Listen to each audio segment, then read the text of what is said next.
Dis-moi ce que tu manges, je te dirai qui tu es. Cette phrase, vieille de plusieurs siècles, n'a peut-être jamais été aussi actuelle. Car derrière ce que nous mangeons aujourd'hui se joue bien plus que notre simple plaisir ou notre satiété, notre santé. En quelques décennies, notre alimentation s'est profondément transformée. Les sols se sont appauvris, les chaînes de production se sont allongées, les aliments se sont standardisés, ultra transformés, dévitalisés. Et pendant que les rendements augmentaient, les maladies inflammatoires et métaboliques explosaient. Une réalité s'impose alors. On ne peut pas espérer une population en bonne santé dans un système alimentaire qui ne l'est plus. Et ce sujet est d'autant plus crucial que la France, pays mondialement reconnu pour son patrimoine agricole et gastronomique, voit aujourd'hui son modèle agroalimentaire fragilisé, tiraillé entre tradition, industrialisation et impératifs de santé publique. Dans cet épisode, nous allons explorer ce qui concrètement a le plus abîmé notre alimentation. Pourquoi la qualité d'un aliment dépend d'abord du sol dans lequel il pousse, comment distinguer les transformations utiles des dérives industrielles, en quoi repenser notre modèle agricole pourrait devenir l'un des meilleurs leviers de prévention santé, et comment les choix entrepreneuriaux, à toutes les échelles, peuvent accompagner ou freiner cette transition. Pour éclairer ces enjeux, nous avons le plaisir d'accueillir Rodolphe Landemaine. Avec lui, nous tenterons de comprendre comment mieux produire, mieux transformer et mieux consommer, et comment agir à son échelle pour une transition durable et économiquement cohérente.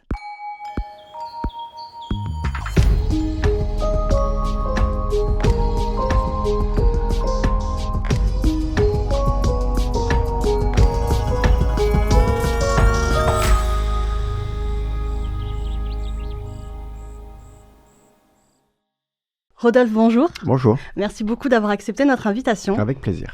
Artisan, boulanger, pâtissier et entrepreneur, tu es le CEO fondateur de la maison Landemaine et fondateur de Land & Monkeys, la première boulangerie 100% végétale en France. Formé auprès de grandes maisons, tu as très tôt pris conscience des dérives de notre modèle alimentaire, la standardisation des matières premières, l'appauvrissement des sols, la logique du rendement et des modes de transformation qui finissent par dévitaliser les produits. Ces constats ont profondément orienté ta manière de travailler. Tu as alors choisi de remettre la qualité et la transparence au centre de ton métier. Ta conviction est claire. L'alimentation est un levier majeur de santé globale et chaque acteur, de l'agriculteur à l'artisan, de l'entreprise au consommateur, peut contribuer à un modèle plus durable et plus juste.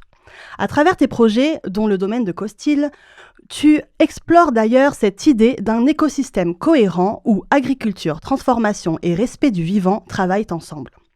À ce titre, tu es aujourd'hui l'une des voix incontournables de la transition alimentaire en France, avec une expertise qui relie artisanat, entrepreneuriat et enjeux écologiques. Et c'est précisément pour cette vision conjuguée et profondément tournée vers l'avenir que nous sommes ravis de t'accueillir aujourd'hui. Comment repenser l'ensemble de la chaîne alimentaire, du sol à l'assiette, pour en faire un véritable levier de santé durable. Encore merci d'être avec nous aujourd'hui. Avec plaisir.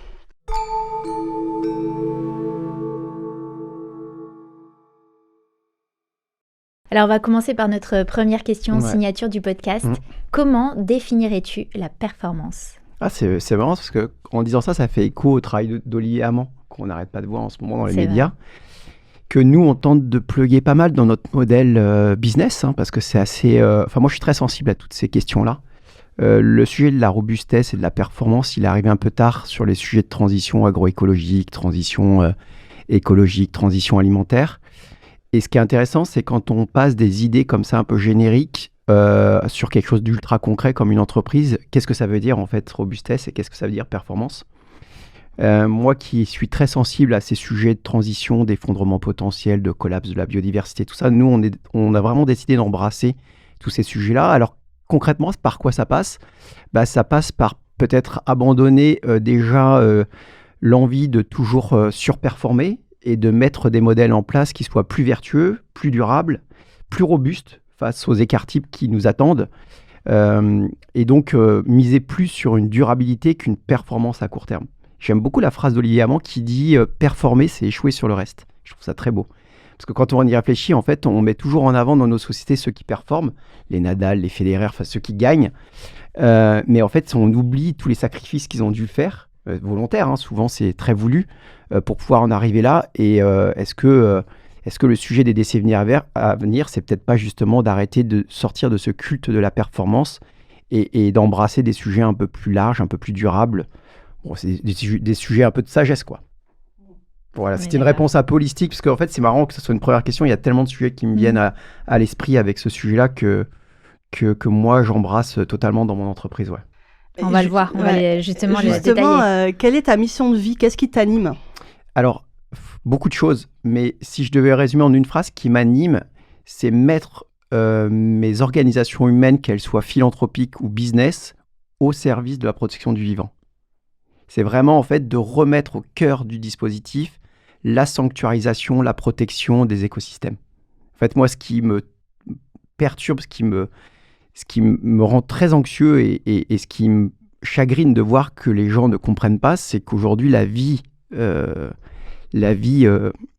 disparaît sur Terre. Enfin, tu vois, à une vitesse jamais vue, même dans les 5 dernières effondrements qu'il y a eu avant la 6e extinction qu'on est en train de vivre. Enfin, on est à l'aube de cette 6e extinction. Jamais ça a été si vite. Donc, il y a un effondrement massif de la vie sur Terre et tout le monde est incapable de sortir de ce schéma mortifère et de changer ses modèles pour, à minima, essayer de créer des modèles qui soient durables, vertueux et qui permettent, à défaut de régénérer, d'être ou moins flat, d'arrêter d'être prédateur sur les écosystèmes. Mais bien sûr qu'il faudrait des modèles beaucoup plus régénératifs. C'est ce sur quoi moi je travaille. L'entreprise dite régénérative, qui est très belle, je trouve, comme concept, c'est l'idée d'avoir des externalités positives supérieures aux externalités négatives. C'est qu'en fait, ton entreprise qui a but lucratif, qui n'est pas une association, elle œuvre pour régénérer ce qui a été abîmé, les erreurs qui ont été faites par le passé. Voilà. C'est un beau projet. Ouais, enfin, c'est ce sur quoi nous on travaille de façon déterminée. Tout à fait.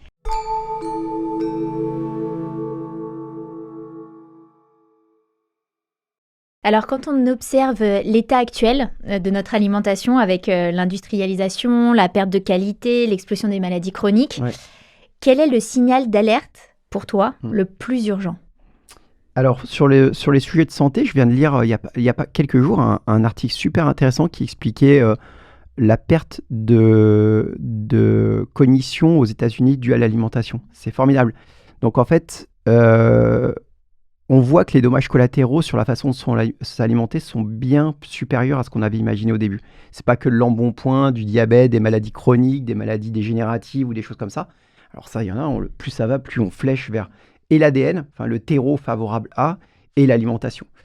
Donc je pense que voilà, donc remettre ces sujets d'alimentation au cœur du système éducatif, de tous les systèmes en fait sur la face, parce que les gens, quand on creuse le sujet, on s'aperçoit qu'ils savent pas très bien ce que ça veut dire bien s'alimenter. Il y a beaucoup d'amalgames qui sont faits et c'est pas que de leur faute parce qu'en fait l'agro-industrie savonne bien la planche pour leur éviter de comprendre en fait sur les choses importantes qui leur permettraient de mieux s'alimenter. Et moi, si je devais le résumer en une phrase toute simple, c'est vraiment de sortir de cet ultra transformé et de revenir à des produits bruts, sans forcément un régime végétalien. Moi, je suis végane, mais un régime végétalien ou végétarien, ça, on en parlera après. C'est plus une dimension éthique et d'impact sur la biosphère, ces sujets-là, et de santé, parce qu'on mange aussi trop de protéines animales. Mais c'est d'abord de prendre les produits bruts et de repasser du temps à les transformer soi-même. Parce que quand on achète des produits transformés, on ne maîtrise pas ce qu'il y a dedans. Il y a énormément de sucre, il y a énormément de sel, il y a énormément de conservateurs. Et on voit bien que ça altère les organismes à un niveau fou un peu ces dernières décennies, quoi. Et donc, tu dirais que ce qui abîme le plus, c'est justement des différentes pratiques de cette pratique d'industrialisation, de transformation, etc., ou même ne serait-ce que les habitudes des consommateurs, en fait, qui sont un peu figées. Ouais, en fait, je pense que les consommateurs, ils n'ont pas compris que quand ils rentrent dans un supermarché, dans un magasin, ils ne pensent pas qu'on leur vend du poison. Vraiment, ils ne le pensent pas. Ils pensent que si c'est sur les étalages, ça ne peut pas être nocif pour eux. C'est logique. Comment on peut imaginer qu'on accepterait de vendre du poison? Donc c'est contre-intuitif pour quelqu'un. Alors que quand on rentre dans un supermarché, on devrait presque se souhaiter bonne chance.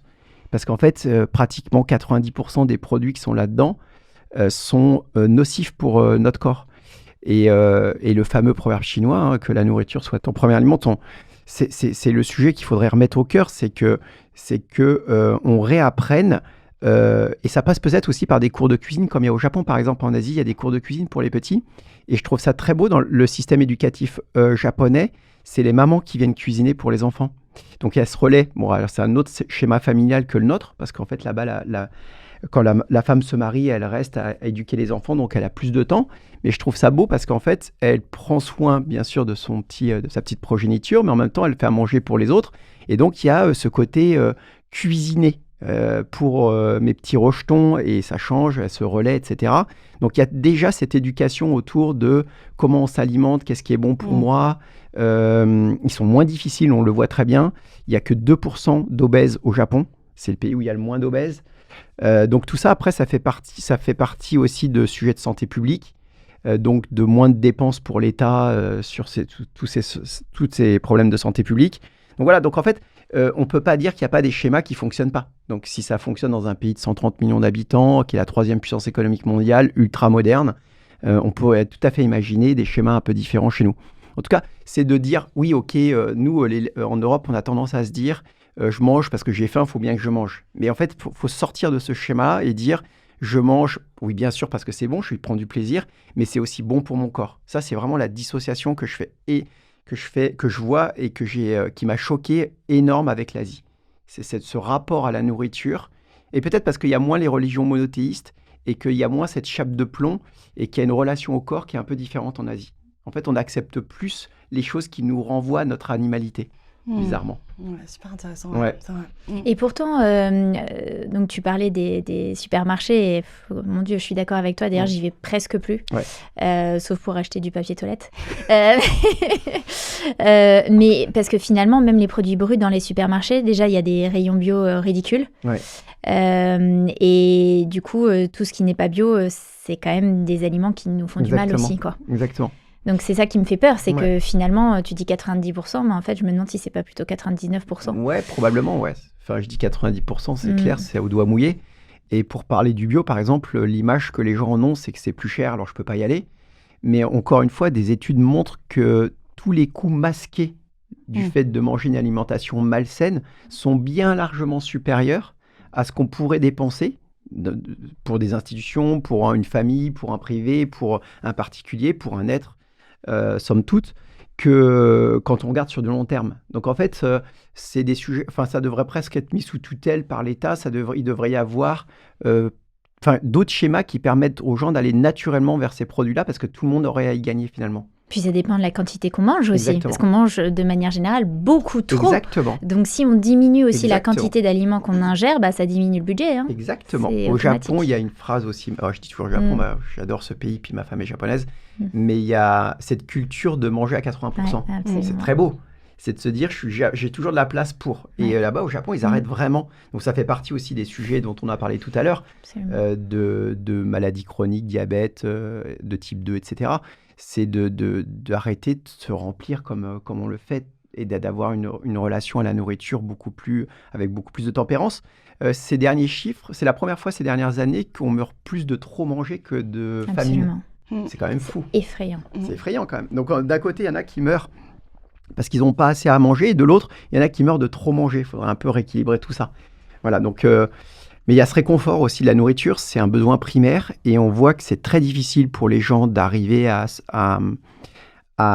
tempérer sur la nourriture, mais on dit que quand on est capable de se tempérer tempérer son estomac, on est capable de gérer tout le reste. Et c'est vrai, parce que c'est tellement puissant, c'est très émotionnel. Donc voilà, bon, il y a plein de sujets là-dedans, mais il y a aussi ce sujet, et c'est bien de le dire, bravo, parce qu'il n'y en a pas beaucoup qui osent le dire. On mange aussi probablement trop. Quand il y avait eu l'embargo à Cuba post-Deuxième Guerre mondiale, en moyenne, les habitants, ils avaient perdu 7 kilos.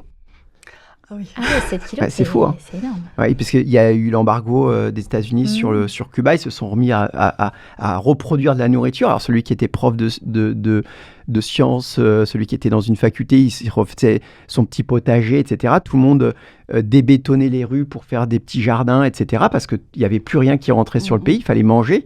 Donc, ils ont tout... C'est très intéressant parce qu'on a pu voir un pays qui est sous contrainte, comment on se réorganise pour pouvoir se nourrir. Et bien là, ça veut dire cultiver partout, produire de la nourriture partout et manger très végétal parce que ça coûte cher de produire des protéines animales. Et puis voilà, ils avaient perdu en moyenne 7 kilos, ce qui est significatif, mais qui montre aussi que nos sociétés contemporaines, elle nous offre trop de gourmandises.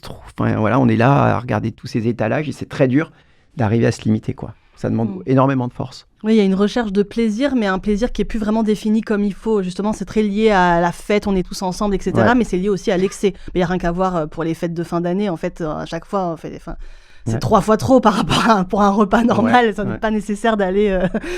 Et les fêtes de fin d'année, c'est 1 kilo qui est pris en moyenne par habitant. Et ce qui est intéressant, c'est que ce kilo, il n'est pas perdu.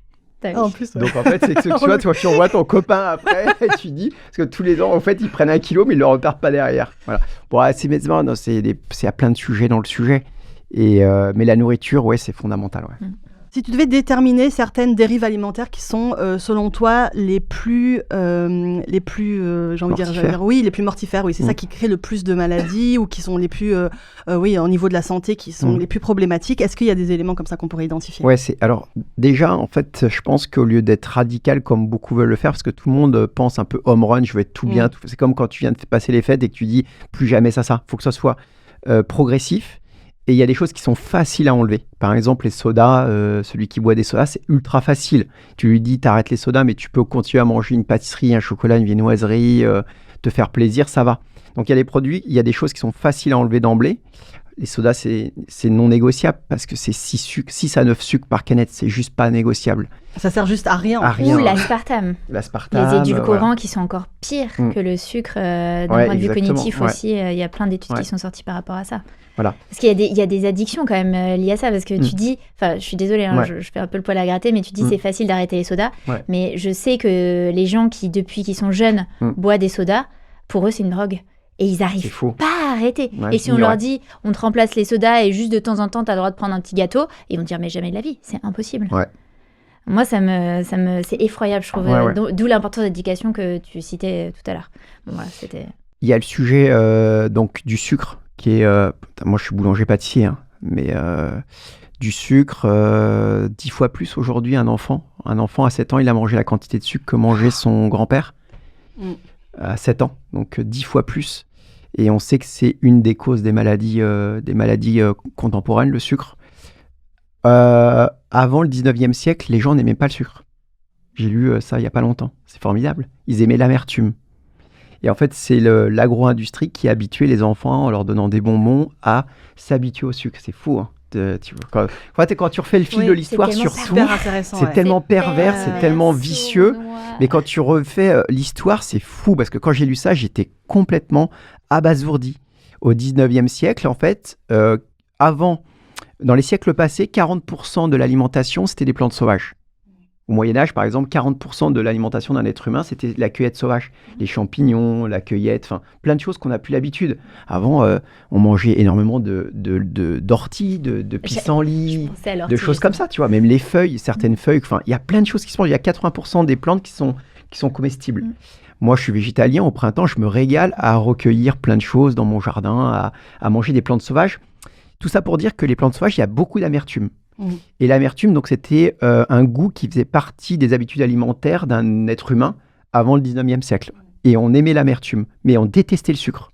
Et maintenant, c'est tout l'inverse.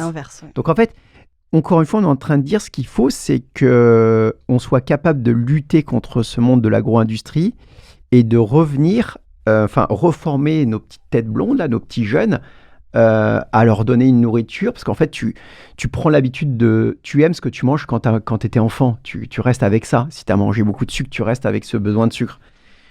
Et donc, ça passera par des débats fumeux avec les nutritionnistes aussi, etc. Parce que moi, je suis végétalien, à chaque fois qu'il y a des copains qui veulent être végétariens ou végétaliens, ils me disent « je vais aller voir un nutritionniste ». Je dis « tout de suite, va pas voir un nutritionniste, ils vont raconter n'importe quoi ». J'ai encore vu le camembert de ma fille quand elle était en primaire, où tu avais encore le camembert avec le pourcentage de protéines animales, le pourcentage de fromage, de machin. Je dis « c'est faux, je suis purement végétalien depuis une dizaine d'années, je fais de l'ultra-trail, beaucoup de sport, etc. J'ai jamais eu une problématique santé, ni ma fille qui est née en mangeant comme ça. Donc en fait, il y a besoin de revoir, de rétablir la vérité sur ces sujets-là, ce qui n'est pas évident, parce que tout le monde s'est fait bourrer le mou avec des histoires un peu folles. Il y a des forts lobbies aussi, malgré tout. Exactement. Et en fait, le conseil que je pourrais donner aux gens, tout simple. Moi, ça m'a permis de me guider. C'est de tout ce que donne la terre nourricière en direct, c'est bon pour toi. Voilà. Tout ce qui passe par l'usine, tout ce qui pousse dans un arbre, tout ce qui pousse dans ton potager, tout ce qui vient de la terre nourricière. Et il y a une métaphore philosophique extrêmement forte. C'est pas pour rien qu'on l'appelle la terre nourricière.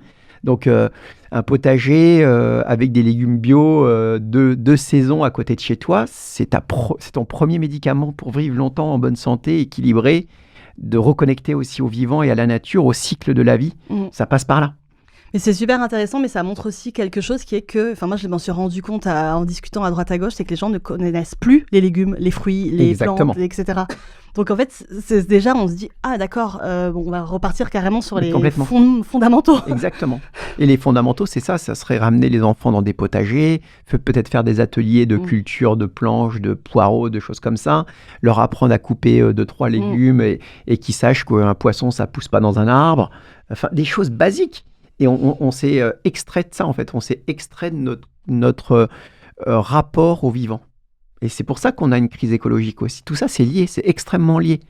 Voilà. Absolument. À partir du moment où tu ouvres des paquets de plastique pour te nourrir, tu es complètement déconnecté des écosystèmes qui ont besoin d'être en bonne santé pour produire de la nourriture qui va te permettre de vivre et vivre en bonne santé. On parle des cantines. Parce que tu disais que tu avais une petite fille. Nous, pareil, on fait très attention dans notre foyer à bien manger. On n'achète rien d'industrialisé, etc. Que du beurre cru, du lait cru. On essaie de faire vraiment attention, mais ça reste récent.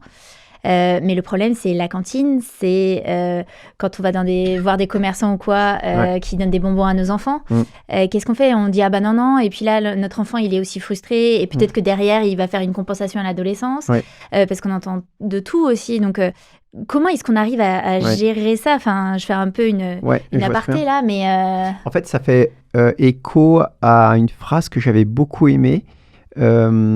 De la militante écologique dont j'ai oublié le nom qui va me revenir, Camille Etienne, qui disait à juste titre qu'on montre du doigt les citoyens qui sont pas assez écolos en leur disant tu fais pas assez, c'est toi, c'est de ta faute si le monde va mal et si la terre brûle, alors cette personne-là vit dans un monde qui n'est pas du tout orchestré, organisé autour de l'envie d'avoir un monde en adéquation avec des écosystèmes en bonne santé, prendre soin du vivant, enfin qui ne milite pas dans ce sens-là. Donc en fait, tu te bats contre le courant naturel qui va contre toi. Et j'ai envie de dire que pour la nourriture, c'est un peu la même chose. C'est-à-dire qu'en fait, rien ne plébiscite cette façon de se restaurer, rien n'est orchestré par les États, par les institutions étatiques sur cette façon de se restaurer. Et du coup, c'est un combat à mener pour une famille de lutter et de se battre pour garder une alimentation la plus saine et la plus bonne pour ses enfants possible. Et c'est pas évident. Ça demande énormément d'efforts. Exactement comme un citoyen qui veut être écolo, qui veut pas consommer trop, qui veut pas trop manger de viande, qui veut pas trop prendre sa voiture et un avion parce qu'il y a des pubs partout qui lui dit tiens les Bahamas à 59 € aller-retour. Enfin voilà, il doit se battre sans arrêt.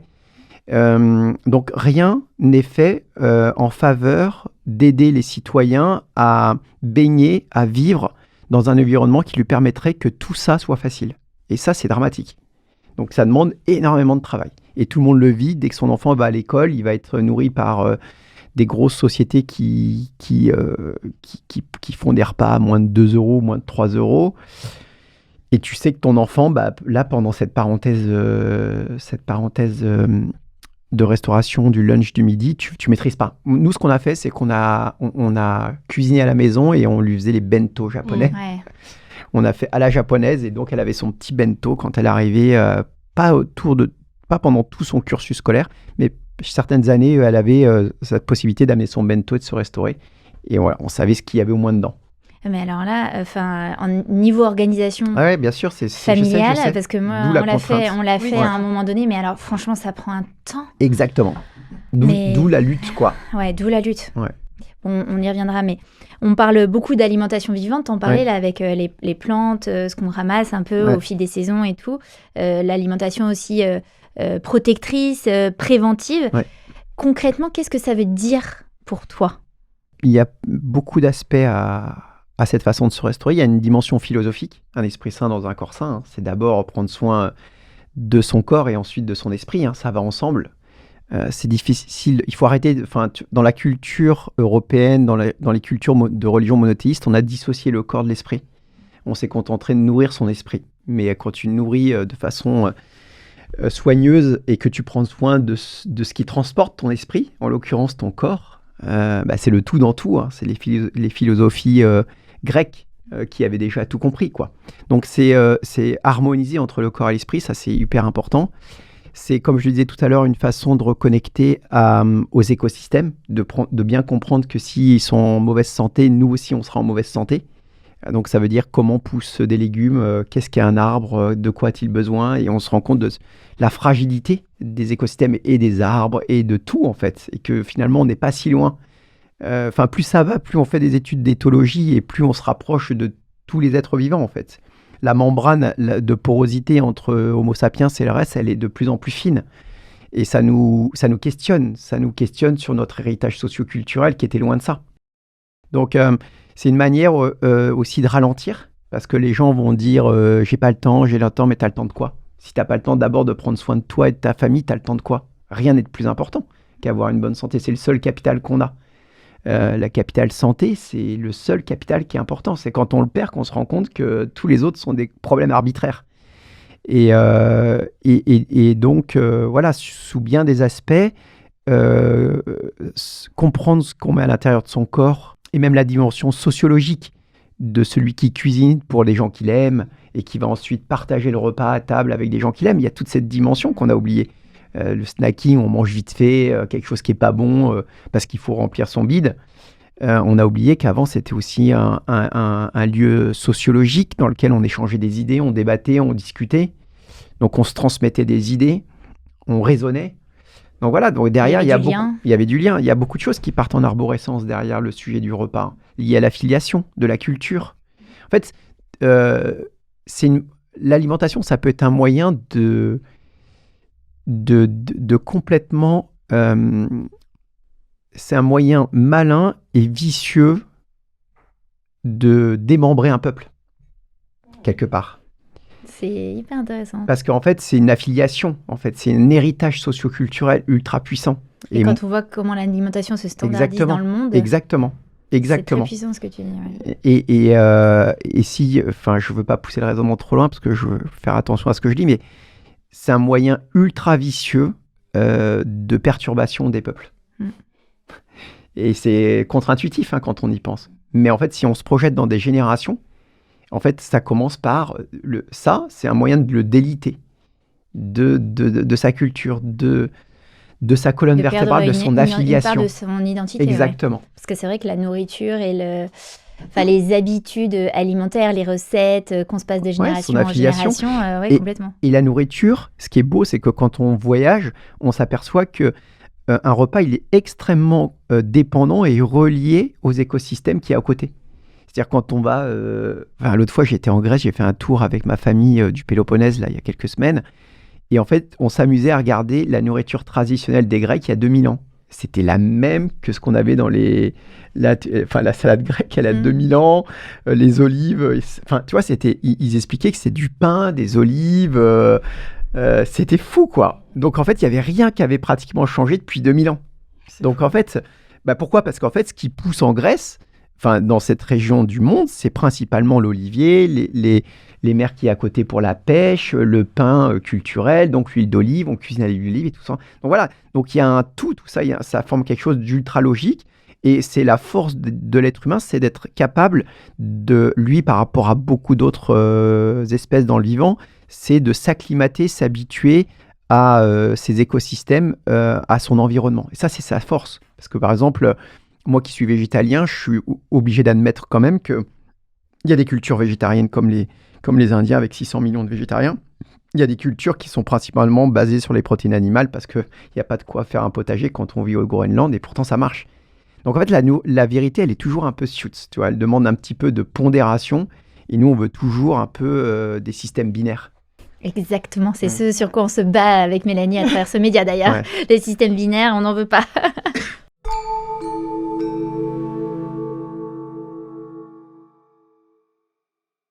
Tu parlais tout à l'heure justement de la notion de terre nourricière, et donc c'est un élément indispensable dans la réflexion de la transition alimentaire. Ouais.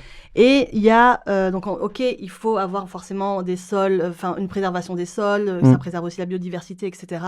Mais comment on met aussi en parallèle le fait qu'il y a des politiques agricoles avec des obligations sur les agriculteurs, etc. Ouais. Et aussi le fait qu'il va y avoir un terrain bio et juste à côté un terrain non bio. Ouais. Et enfin voilà, comment ça s'articule? Comment arriver justement à avoir cette préservation des sols alors même que concrètement, dans la réalité, c'est pas aussi évident. Bon, en fait, dans la question, il y a la réponse parce que ce que tu dis, c'est la PAC, donc c'est des conventions contingentes, c'est des règles entre nous, Homo sapiens. Je me souviens d'une petite image que j'avais vue qui avait post-Deuxième Guerre mondiale où ils avaient dessiné, donc c'était la politique agricole à l'époque, ce qu'allaient être les paysages agricoles à l'horizon 2000. C'est exactement là où on est aujourd'hui.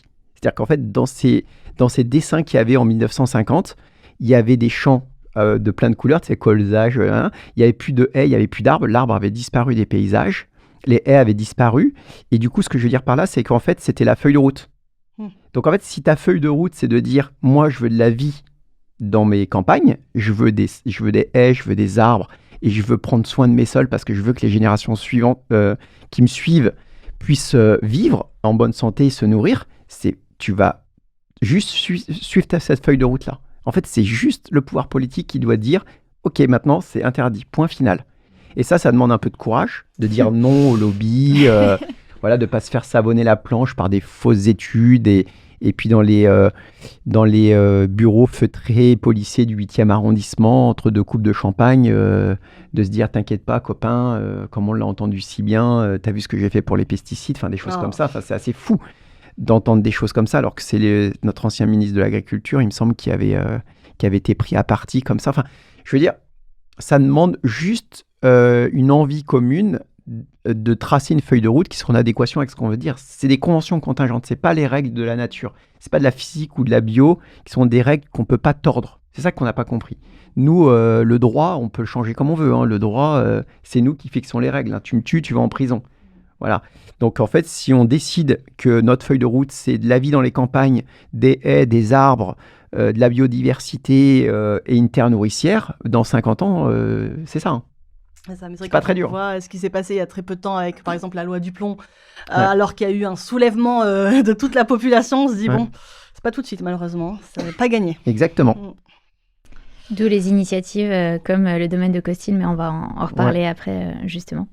Le lien producteur, artisan, consommateur, il se resserre. Ouais. J'ai l'impression quand même, de plus en plus. D'ailleurs, je trouve qu'on voit de plus en plus de pain au levain dans les boulangeries, et merci. Mais selon toi, qu'est-ce que ce raccourcissement de filière, il change vraiment dans la qualité des aliments? Alors déjà, soustraire des intermédiaires, c'est diminuer les coûts. Donc ça peut que être bon pour le consommateur. On voit bien que tout le monde est perdu et a besoin de retrouver un peu de clairvoyance dans cette nébuleuse-là. Donc en fait, être capable de lui montrer le visage de celui qui a produit ses poireaux ou son blé pour en faire de la farine, tu vois, c'est le rapprocher de celui qui œuvre, qui travaille, qui se lève tôt le matin pour le nourrir. Donc il y a une dimension aussi sociétale de faire un lien. Il y a une dimension de transparence. Mes fruits et légumes viennent de tel verger. Tu vois, il y a une espèce de confiance aussi, quelque part, dans l'artisan, dans celui qui va te nourrir quand tu vas sur un marché et que tu décides d'aller chez un maraîcher acheter tes légumes ou tes fruits parfois. Tu fais confiance à cette personne souvent. Enfin, tu vois, tu lui fais confiance parce que tu lui fais confiance dans ce qu'il va te vendre. Tu vas croire ce qu'il te dit. Donc voilà, donc il y a cette notion de confiance dans celui qui te vend ces produits-là, du travail, de l'effort, de l'amour qu'il a mis, de son envie de te vendre quelque chose qui soit bon gustativement et bon pour toi, pour la santé. Voilà, ça fait partie aussi du travail des marques. C'est toujours, ça repose sur la confiance. C'est de dire, nous, on vous promet que, et on œuvre et on travaille autour de ça. Donc voilà, donc je ne sais pas si c'est général, cette prise de conscience. On voit que le circuit court, par exemple, et le local, il a pris le pas sur le bio. C'est-à-dire que, par exemple, ce que j'ai vu aussi, c'est que le consommateur, il fait beaucoup d'amalgames Avant, par exemple, ils disaient « je mange bio ». Ok, si c'est du bio roumain, ils s'en foutaient, je mange bio. Puis il y a des gros biscuits aussi qui sont bio. Ouais, exactement. Et du coup, et maintenant, ils commencent à dire, parce que je dis ça, parce que j'ai des copains, des fois autour de la table, qui me disaient, quand on avait ces petites discussions comme ça, laconiques, c'est bio, non, c'est pas bio, mais c'est local. Ah oui, mais ça n'a rien à voir. Ça peut être bio et local. Enfin, je veux dire, ça peut être local à 30 km et le mec qui a versé 15 traitements dans l'année. Ah oui, c'est vrai. Donc en fait, ce que je veux dire, c'est qu'entre les notions de local, circuit court, bio, sans gluten, vegan, etc., moi, je vois que les gens sont totalement perdus. Il faudrait peut-être un petit fascicule tout bête en leur expliquant que ça peut être local, mais pas bio. Ça peut être bio, mais pas local. Enfin, voilà, de remettre un peu l'église au centre du village.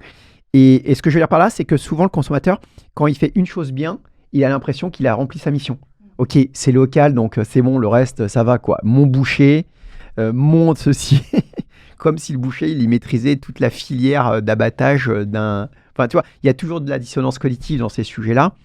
Mais voilà, donc c'est peut-être aussi pour ça que le bio a un peu pâti ces dernières années, au-delà de l'inflation, de ce côté, c'est bio, c'est local et c'est des circuits courts. Et ce qui est important, bio, local, circuit court, tout ça, ça va ensemble, il n'y a pas de débat. Saisonnier, même saisonnier, on pourrait rajouter saisonnier à ce que je disais tout à l'heure. Voilà, donc je pense, mais ça c'est un travail qu'il faut refaire chez les écoles, dans les écoles. Ça devrait faire partie de l'éducation civique qu'on avait autrefois. C'est les fondamentaux pour vivre en société, quoi, tout simplement. Mais c'est marrant ce que tu dis comme exemple parce que je me rappelle de mes parents qui me disaient on a acheté pour ma fille, pour leur petite fille, de la viande, mais tu sais, ça vient de chez le boucher et tout, parce qu'ils savent que je suis assez regardante sur le sujet. Ouais. Et tu sais, ça vient de chez notre boucher et tout. Je dis, mais ok, mais votre boucher, il sait si la viande, les vaches, elles ont été élevées à l'herbe ou aux céréales. Et mes parents, ils étaient là, je sais pas, c'est notre boucher, quoi. On lui fait confiance, quoi. Exactement, on lui fait confiance. Et donc, j'y suis allée. Et donc, je suis allée acheter de la viande là-bas pour voir. Et je lui dis, mais du coup, vous savez d'où elles viennent, les vaches, etc., tout le bétail, est-ce qu'ils sont nourris strictement à l'herbe ou pas Il m'a regardé avec en des mode yeux de merlan de quoi tu parles Mais vraiment. Et j'ai pas eu la réponse. Bah non, parce qu'il peut pas. Bah non. En fait, c'est trop nébuleux parce que tout est organisé, usiné, et pour avoir de la traçabilité. Par exemple, en Normandie, j'ai un voisin qui fait de l'élevage extensif. Donc en fait, de l'herbage comme dans le temps. C'est très rare maintenant, ils sont tous en stabule les vaches. Parce qu'il est passionné. Et je lui ai demandé s'il était capable de valoriser ça en termes de prix, tout ça. Il m'a dit non. Parce qu'en fait, ça part, tu sais, dans un canal, c'est-à-dire d'abattage, tout ça. Et en fait, il n'arrive plus à avoir de canaux. C'est-à-dire que c'est même pas valorisé alors que ces bêtes sont élevées sous la mer et sont élevées à l'herbage. Donc engraissées à l'herbage, c'est-à-dire plus de temps, plus sain, une viande... meilleur, je prône pas du tout le fait de manger de viande, c'est un autre débat, hein, je mélange pas tout. Mais ce que je veux dire par là, c'est que tu vois, c'est quand même fou. En fait, il le fait juste parce qu'il aime bien travailler de cette façon-là. Et c'est même pas valorisé dans le prix parce qu'en fait, maintenant, c'est devenu une machine, une grande nébuleuse où tu sais même plus trop d'où ça vient, quoi. Tu nous fais encore plus peur, là. Il faut le direct consommateur. Lui, il n'a pas la possibilité de vendre direct consommateur. Il y a un prix de viande fixé et c'est le prix... Enfin, il y a un prix au kilo qui est fixé et puis basta, on fait plus le distinguo avec celui qui a... Quand même, tu vois, il y a une dimension un peu philosophique d'avoir juste aussi un animal qui a eu droit à une vie avant la mort. Alors que dans une stabulation, il est engraissé pour être tué dans des conditions abominables et il n'a même pas eu droit à une vie avant la mort. Il n'a même pas eu quelques années, et encore c'est même pas des années, c'est plutôt des trimestres, où il aurait pu profiter de ce qui est une vie normale d'un herbivore qui est de paître dans un champ, quoi. Non, c'est ça, mais ça pose la question justement de se dire est-ce que il faudrait avoir connaissance du vrai prix et en même temps, justement, peut-être qu'on n'arrive pas à avoir cette donnée. Donc c'est ça la difficulté aussi, parce que c'est de se demander est-ce que le consommateur sera plus vigilant, plus attentif en connaissant tout ça derrière toute la chaîne de fabrication, que ce soit pour la viande, pour n'importe quel aliment en fait. Ouais. Mais finalement, si c'est pas vraiment quantifiable... C'est faux. Et les gens disent par exemple que la viande c'est cher, mais il y a des gens qui se sont amusés à calculer le vrai prix d'un steak si on y mettait dedans tous les dommages collatéraux qu'il faudrait réparer pour produire ce steak-là. C'est 90 € un steak. C'est pas les 5 ou 6 euros qu'on paye chez Monoprix. Hein. En fait, c'est une filière qui est mise sous perfusion, qui vit aux dépens de ressources qui se consomment à la vitesse de la lumière. Donc en fait, ça demande beaucoup, beaucoup trop de ressources de produire autant de protéines animales et d'avoir des consommateurs qui chacun aujourd'hui en France mange par exemple 90 kg de viande par personne, qui en meurent d'ailleurs avec des maladies colorectales, des cancers à tout va, etc. Parce que c'est prouvé maintenant. Et du coup, ce moment festif qui était autrefois où on mangeait une dinde, quand il y avait un moment un peu particulier, c'était systématique. Dans le monde entier, c'était comme ça. La protéine animale était tellement rare qu'elle avait une dimension ultra festive. Eh bien, cette surconsommation, cette surproduction de viande, c'est là où elle nous emmène aujourd'hui, quoi. Mais ça, c'est encore un sujet qu'on peut évoquer tout à l'heure parce qu'il y a tellement de choses à dire là-dessus. C'est une des raisons qui milite pour diminuer drastiquement sa consommation de protéines animales, quoi. C'est sûr. C'est pas que la dimension éthique. Ouais. On est d'accord. Après les crises récentes, est-ce que la France elle a perdu sa souveraineté alimentaire ? Je sais plus, j'ai plus les chiffres, mais pareil, ça rejoint les sujets qu'on avait évoqués tout à l'heure, c'est qu'en fait, notre système, il n'est pas fait pour nourrir les citoyens, il est fait pour produire et vendre. Et en fait, comme on parle d'un marché monde, on produit et on vend. Mais on vend dans des canaux, quoi, de distributeurs. C'est très, très nébuleux. Aujourd'hui, l'agriculteur qui fait des blés, il ne l'amène pas à un moulin pour qu'il soit écrasé. Il l'amène à une coopérative qui va vendre une partie à des meuniers, une autre qui va partir être vendue dans d'autres pays parce que c'est du business. Et il y a une partie de la vie. Enfin, on importe, je ne sais plus combien, je crois que c'est 70 ou 80% de nos fruits et légumes d'autres pays, alors qu'on a le territoire pour produire ça.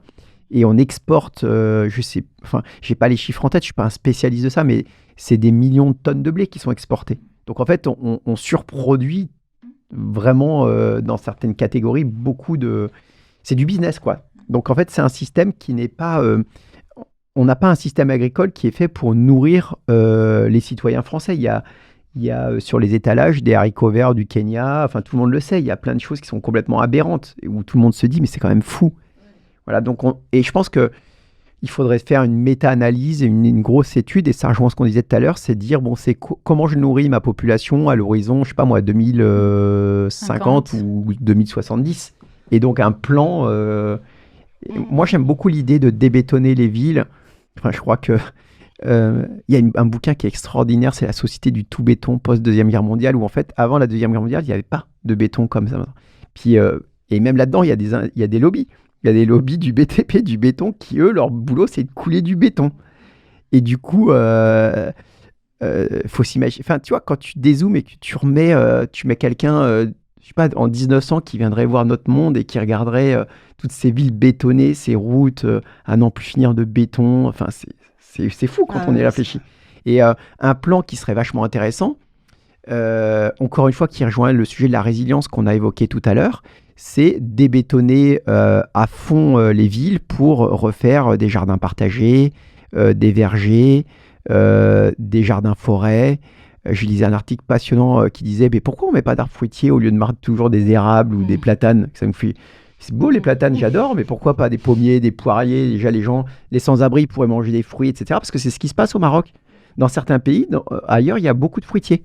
Et les sans-abri, ils mangent, là-bas, ça va être des clémentines, des agrumes, etc. Ah bah parce que c'est sale quand ça tombe sur la chaussée. Enfin, vous voyez, tu vois, on en est à tellement... Enfin, on en est à... c'est toujours des sujets... c'est toujours des sujets qui en fait, c'est toujours précautionneux. On ne veut pas prendre de risques. Donc, comme on ne prend pas de risques, le bon sens s'en va. Il n'y a plus de place pour le bon sens. Alors que tu pourrais te dire, même au niveau éducatif, parce que tu imagines les enfants qui passeraient dans un verger, dans un jardin-forêt, dans un potager avant d'aller à l'école, et qui cueilleraient une pomme, tout ça, ça leur donnerait une autre relation à l'arbre. Et aux fruits. Une pomme aujourd'hui, c'est 50 fois moins de nutriments qu'une pomme il y a 50 ans. C'est quand même fou quand on lit ça, quand même. Parce qu'il les cueille tellement à l'avance que ça reste dans des frigos, il n'y a plus rien dedans. Donc en fait, ça fait partie aussi des sujets de santé, c'est que il n'y a plus d'antioxydants dans notre nourriture. Alors qu'avant, quand c'était une nourriture qui était fraîche, cueillie, mangée tout de suite, il y avait énormément d'antioxydants. Donc c'était des alicaments qui luttaient contre ces maladies, qui participaient, qui aidaient le corps à lutter contre les maladies dégénératives, parce qu'ils venaient nous nourrir. il y avait ces antioxydants naturels, il y avait tout ce que le corps a besoin pour l'aider à combattre les cellules malignes, la dégénérescence programmée des cellules, des choses comme ça. Enfin, c'est juste du bon sens. Enfin, ça rejoint le dicton chinois. Mais c'est aussi notre rapport au temps, non? Parce que Exactement. là, vraiment, de pouvoir créer son potager. Alors, pour le coup, j'ai des beaux-parents qui ont fait un potager depuis des années extraordinaires. Mais alors, c'est un temps, une stratégie. Enfin, honnêtement, mais je pense d'ailleurs, ils avaient arrêté avant, quand ils étaient actifs, et ils l'ont repris une fois qu'ils étaient à la retraite. Mais complètement. Et après, c'est pour ça que je parle de jardin partagé, parce que ce qui est cool, c'est de le faire à plusieurs. Au lieu d'être tout seul à travailler comme un forçat. Après, il y a plein de techniques nouvelles qui permettent de beaucoup moins travailler que les jardins qu'on avait, des techniques qu'on avait héritées d'autrefois avec la binette, etc. Maintenant, il y a plein de techniques modernes avec les buttes, avec les jardins-forêts. La jardin-forêt, c'est une fois que c'est en place, ça te nourrit, ça produit tous les ans. C'est un écosystème en soi qui est une forêt nourricière. C'est formidable. Pourquoi je dis ça? Parce que faut rendre à César ce qui est à César. C'est ce qu'on avait découvert quand les colons sont arrivés en Amazonie il y a quelques siècles. Ils ont découvert ces systèmes nourriciers qui étaient en 3D. Et ils ont été abasourdis. Ils n'ont pas trouvé ça beau. Ils ont dit ils sont débiles. Parce que nous, en fait, ça rejoint aussi vers les sujets de colonialisme, tout ça, de la vision du monde. Parce qu'en fait, eux, ils avaient cette vision en 3D où tu as l'arbre, le grand arbre, un petit arbuste, une liane qui pousse dessus, le couvre-sol, les racines. Et sur 1 mètre carré, tu produis beaucoup plus de nourriture. Et quand ce système est en place, finalement, il s'auto-alimente, il est en équilibre. Et toi, tu as très peu de travail. Alors que le système, nous, en 2D de notre agriculteur, il demande, s'il n'y a pas les machines, énormément de travail. Parce qu'il faut ressemer tous les ans, il faut refaire des semis, il faut désherber, il faut ceci, il faut cela. Donc voilà, ça rejoint aussi vers des sujets assez passionnants où on a une autre façon de produire de la nourriture. Il y a d'autres moyens de produire de la nourriture. Aujourd'hui, il y a pas mal d'initiatives sur des jardins forêts. Nous, c'est ce qu'on fait en Normandie. Moi, je suis passionné par ces sujets-là, d'avoir des forêts nourricières. Enfin, avant, dans l'Amazonie, on croyait qu'il n'y avait personne. On s'est rendu compte que la forêt amazonienne, elle était jardinée avant qu'on arrive. Elle était jardinée. Il y avait plus de 40 millions d'Amérindiens qui vivaient dans la forêt amazonienne. Et qu'ils ont sélectionné des arbres. En fait, ce qui s'est passé, c'est qu'on avait l'impression... C'est une forêt vierge, c'est une forêt primaire. Densément, 40 millions sur cette surface-là, c'est 3 fois rien, parce que c'est très grand. Mais il y avait certaines variétés qui étaient favorisées parce qu'elles étaient nourricières pour les peuplades. C'est très bien documenté par Laurent Testo, par Descola, dans ses bouquins sur les diverses cosmologies. Et encore une fois, ça renvoie vers cet héritage qu'on a tous sur une seule manière de concevoir les choses, alors que, et ça j'aime beaucoup le travail de Descola là-dessus, c'est qu'il y a 1000 cosmologies chez Homo sapiens différentes, et nous on devrait pouvoir plutôt s'inspirer de cosmologie, de façon d'habiter le monde qui soit différente. Parce qu'en fait ça en dit beaucoup, notre modèle agricole, sur qui on est nous aussi, c'est ça je veux dire. Non, mais c'est ce que tu dis, c'est parce qu'en fait, c'est cette idée de colonisation et aussi c'est toujours le monde occidental qui est plus sachant, qui sait mieux. Exactement. Et qui donc met de côté, écarte totalement et réexplique comment il faut faire, ce qui fait que ça arrive à des folies dans certains territoires qui étaient vraiment préservés avec une agriculture spécifique qui fait des choses maintenant comme en France, alors que c'est pas du tout les mêmes terres, c'est pas du tout les mêmes... Et ce système n'est pas durable, parce que ce que tu produis dans un système en 2D, c'est quand tu as un grand champ qui fait 500 hectares de blé, c'est de la 2D, c'est pas de la 3D.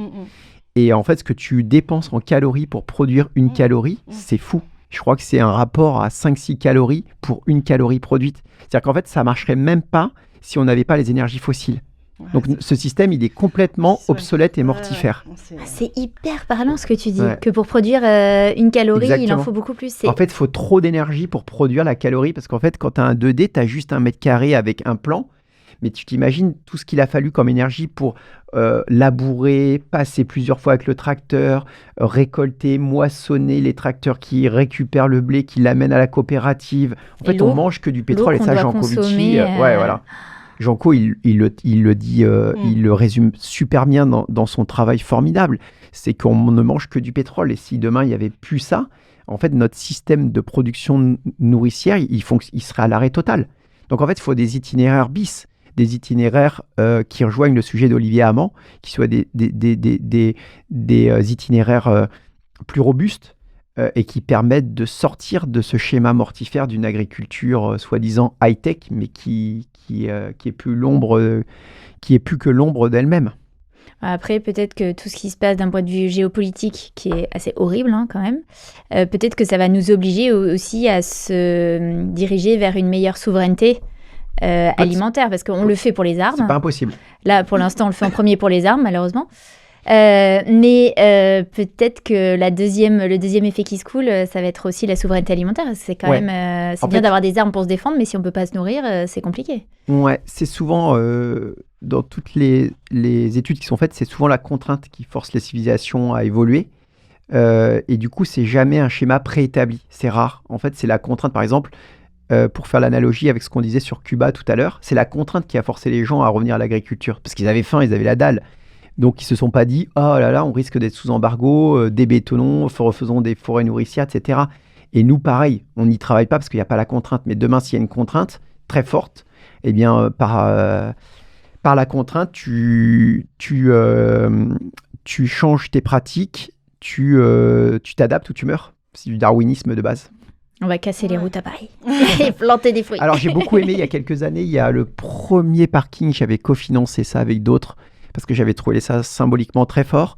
Dans le 14e, ils ont débétonné un parking de, je sais plus, je crois que c'était 1000 mètres carrés, pour faire un projet nourricier avec des fruits à coque, des groseilles, tout ça. Alors, c'était symboliquement, c'est beau, t'enlèves le béton, tu reviens mettre de la terre arable et puis tu replantes des arbres. Tu vois, donc, c'est un premier pas, quoi. Ouais, en fait, c'est super, mais c'est toujours à chaque fois des initiatives. Des épiphénomènes, mais c'est un début. Voilà. Oui, tout à fait. Absolument. Mais en fait, là, dans ce que tu dis, l'idée, c'est de se dire, en fait, il faut revenir à des pratiques anciennes. Et enfin, c'est pas revenir, parce que moi, j'aime pas la notion de revenir, parce que les gens aiment pas. C'est plutôt aller vers, parce que c'est plus beau. Et donc, pas pratique ancienne, c'est du bon sens, de la robustesse, et surtout avoir un backup.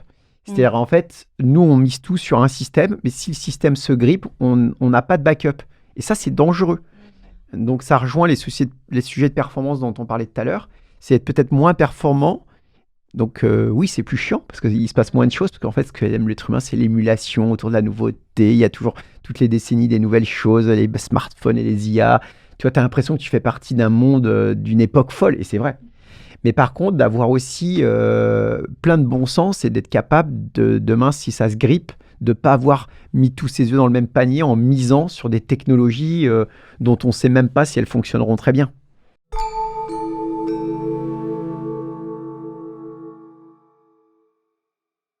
Tu as des exemples de grosses aberrations, des choses vraiment, on se dit, c'est fou que ça puisse exister dans notre système industriel agricole aujourd'hui, alors que de base, c'est évident que ça ne peut pas fonctionner. L'aberration, c'est d'imaginer que le tout-tech va permettre... parce qu'en fait, ce qui se passe en ce moment, c'est que les institutions, elles misent sur le high-tech. C'est-à-dire que quand on parle de système nourricier, comme on a parlé tout à l'heure, qui existe depuis des milliers d'années, qu'on fait leurs preuves, ça fait 11 000 ans qu'on fait de l'agriculture, qu'on s'est sédentarisé. Ça fait 11 000 ans que ça marche. Et eux, ils sont en train de dire, nous, on va tout miser sur quelque chose qu'on ne connaît pas. Et ça me fascine. Ça me fascine. Et ce qui les fait triper, c'est parce que c'est nouveau, parce que c'est high-tech, parce que c'est moderne. Et ça, c'est dingue, parce que ça fait écho à notre époque de l'homme tout-puissant qui maîtrise ses écosystèmes, qui est au-dessus des lois de la nature, qui est ingénieux, qui s'en sortira toujours comme on l'a toujours fait, parce qu'on a toujours su trouver, nous, Homo sapiens, et c'est vrai, on a toujours été plus ou moins ingénieux, mais comparaison n'est pas raison, et aujourd'hui, les problématiques qui s'adressent à nous sont pas les mêmes qu'il y a 100 ans. Elles sont bien plus graves, bien plus mortifères, bien plus dangereuses potentiellement. Et ça, c'est quand même fou de dire je m'appuie pas sur des choses qui ont marché pendant des milliers d'années. Parce que c'est un peu comme avant, quoi. C'est pas fun, ça me fait pas triper, quoi, tu vois. Alors que tu leur parles de drones, de machin, alors là, ils en peuvent plus, quoi, tu vois. Et pourtant, ça fonctionne. Enfin, tu vois, toutes les études montrent qu'un maraîchage sur sol vivant, un peu à la ferme du Bec et Loin qu'a expérimenté Perrine avec Charles, sur quelques hectares, ce qu'il arrivait à produire en calories, c'était fou. Même l'INRAE a suivi cette ferme pendant une vingtaine d'années et montré des résultats qui étaient atomiques, fous, et qui en plus régénèrent les sols, régénèrent la vie, favorisent le vivant, favorisent la santé des gens. Donc en fait, c'est pas antinomique. Ça fonctionne. Ça demande de remettre bien sûr plus de gens dans les champs. Mais je pense qu'il y a plein de gens qui cherchent du sens dans leur vie et qu'on en marre d'être dans leur tour au 33e étage de la Défense. Tout à fait. Ouais, il y a plein de sujets, de toute manière. Mais bon, voilà, tout mettre sur du high-tech, je trouve ça ultra dangereux, ouais. Tout à fait. Mais c'est rigolo, justement, donc le fait de mettre des gens dans les champs, etc. Après, on a aussi le regard, parfois, de certaines personnes qui romantisent ça. Exactement, et donc fantasme. Et c'est vraiment... donc, il faut pas trop, faire attention de pas trop. Enfin, c'est dur quand même. Moi, mes copains maraîchers, ils en chient. Bah oui, bien sûr. Et je leur tire mon chapeau, bravo à eux. 12 heures par jour dans la saison haute, à se casser le dos. Mais en fait, c'est pas antinomique. Tu peux avoir, par exemple, des progrès techniques, de la tech ou des choses qui viennent assister le travail de forçat d'un maraîcher. Tu vois, ça, c'est du bon sens. Ça. Il fait pousser des légumes, mais pourquoi il devrait se casser le dos parce qu'il est maraîcher? Tu peux imaginer des systèmes ingénieux, et là, l'être humain, il est fort pour ça, qui lui permettrait d'enlever cette dimension physique. Tu vois, là, c'est du bon sens, quoi. Si le mec, il n'a pas apporté les caisses, pourquoi pas, tu vois?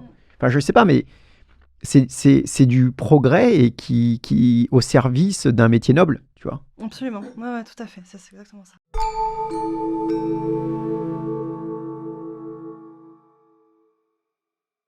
On l'a dit en introduction, tu es à l'origine de plein de boulangeries, les boulangeries Landemaine. Donc, tu as été forcément et tu es toujours face à cet approvisionnement. Ouais. Comment tu gères tout ça? Comment tu gères la transparence? Comment tu gères le lien que tu as avec tes fournisseurs, sachant que tu es hyper responsable dans ton approche, dans ta philosophie? Donc... La façon dont on l'a fait, nous, on est assez fidèles avec les fournisseurs avec qui on travaille et on a le même ADN. Et sur Land & Monkey, on a été un petit peu plus radical sur le fait que ce qu'on mettait plus en avant, c'était la dimension RSE plus que l'auxiliaire de prix qui nous envoyait. Ça, c'est assez nouveau. C'est de dire on va plutôt favoriser un collaborateur, pas un collaborateur, un partenaire, business, un fournisseur, qui va faire son effort de son côté pour rendre son entreprise plus vertueuse. Et ça, c'est nouveau. C'est quand tu dis à quelqu'un non, mais tu m'envoies ta charte RSE, parce que nous, ce qui nous intéresse, c'est de voir ce que tu fais. Là, ça interpelle. Donc, c'est une manière d'amener la filière, son écosystème, à se poser les bonnes questions, de leur tordre un peu le bras pour qu'ils en fassent un peu plus. Parce que ça nous est arrivé souvent de dire non, je trouve que ce que tu fais, c'est un peu timoré par rapport à qui nous on est. Tu mérites pas de travailler avec nous, et c'est presque ça. Et les prix, c'est pas qu'on s'en fout, c'est que ça passe pas. C'est pas le premier. Tu vois, c'est pas la première chose qu'on va regarder. C'est une chose qu'on va regarder, bien sûr, on fait des affaires, mais pas que ça. Et maintenant, notre objectif, c'est aussi d'aller vers des fermes régénératives, de se sourcer auprès de fermes régénératives locales. Donc là, on est en train d'échanger avec beaucoup d'agriculteurs qui se tournent vers des fermes régénératives. Ça veut dire replanter des haies, prendre soin des sols, arrêter de retourner la terre, sortir de la chimie, etc. Et de favoriser donc cette agriculture, favoriser ceux qui décident d'aller vers du régénératif.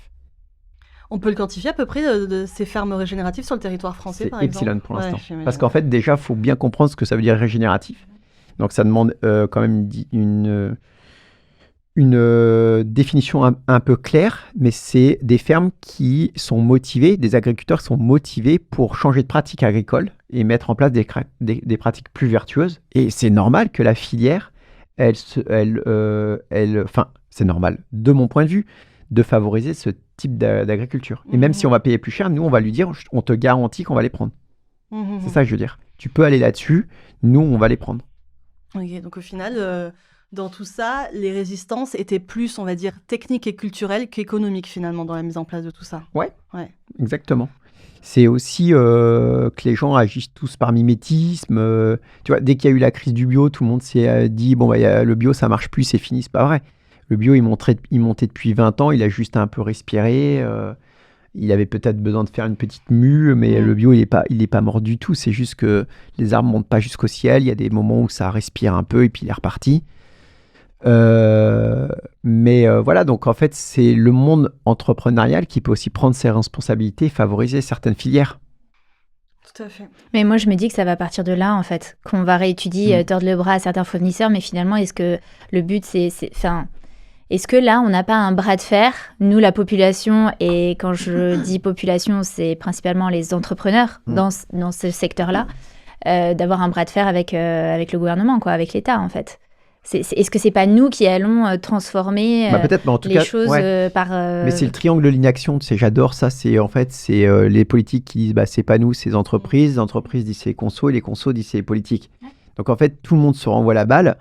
Et du coup, tu te dis non, mais moi je suis une entreprise, je suis un citoyen, je prends mes responsabilités, je regarde pas ce qu'il y a autour, je m'en fous. Et puis qui même me suivent. Et puis tu vois, à la fin, tu fais ce qui te semble bon et juste et mieux pour ton entreprise, tes collaborateurs, tes consommateurs, tes clients, ton écosystème.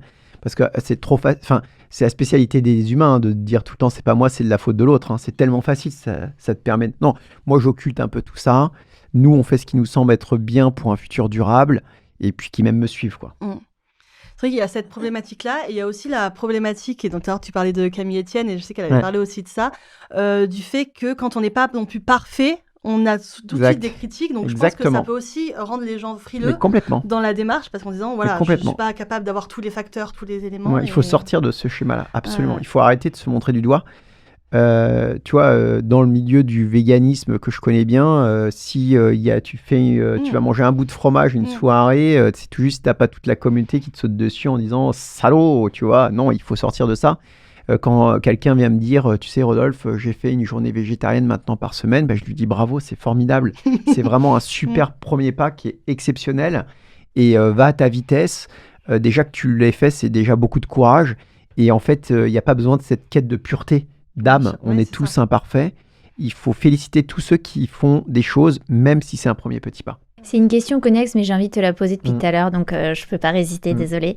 Mais est-ce que tu peux nous dire ce qui t'a convaincu à devenir végane, justement ? C'est la lecture du livre de Peter Singer qui s'appelle La libération animale, qui est un livre philosophique qu'il a écrit dans les années 70, où j'avais adopté un régime végétarien. Disons qu'il y a une quinzaine d'années, j'ai enlevé viande. Après, j'ai enlevé viande et poissons avec ma femme. Je dis, oh là là, t'as vu, c'est quand même horrible la façon. Tu vois, ça s'est fait crescendo.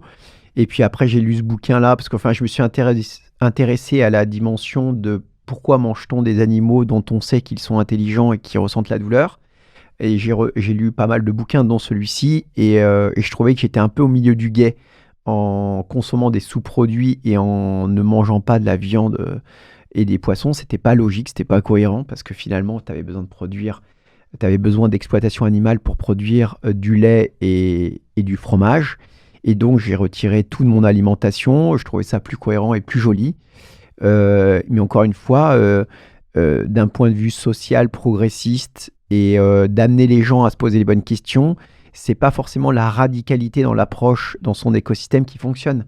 C'est aussi le consensus. Je donne un exemple tout simple. Si j'étais dans un restaurant, que tu as pris des pâtes à la sauce tomate et qu'il a mis une noix de beurre dedans et que tu dis je mange pas parce qu'il y a du beurre, je sais pas à quel point c'est très productif et ça sert la cause, tu vois. Donc voilà, ça demande toujours un peu de pondération, mais l'idée générique de dire je vis en minimisant la souffrance d'autres individus, je trouve l'idée belle.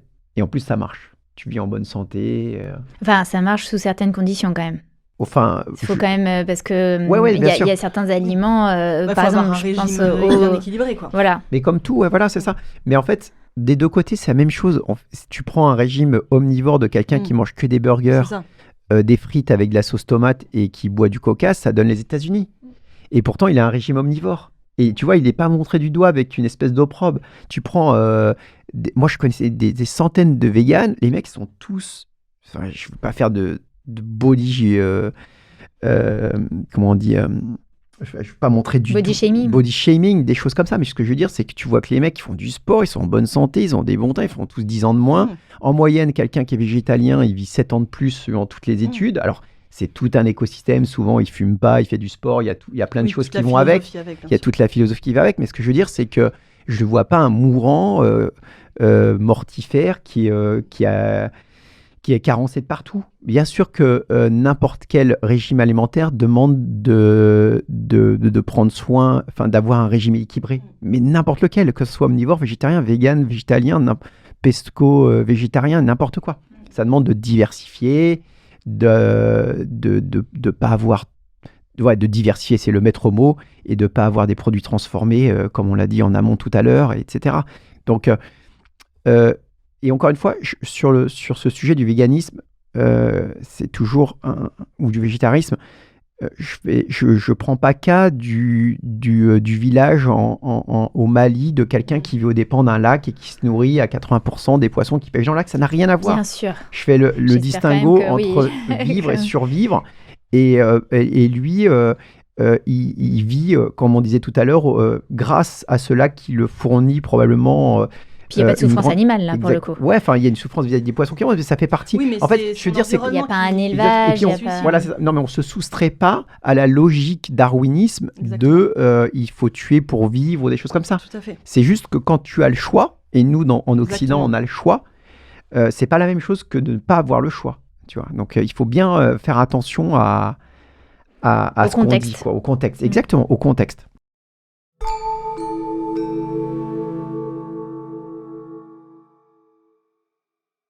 On le disait tout à l'heure, donc tu as repris le domaine de Costil. Est-ce que peut-être tu pourrais nous en parler un petit peu ? Quel est ce projet? Alors, qui est derrière ? le projet du Costil, c'est quelque chose qui est dans la continuité de la transformation de nos modèles business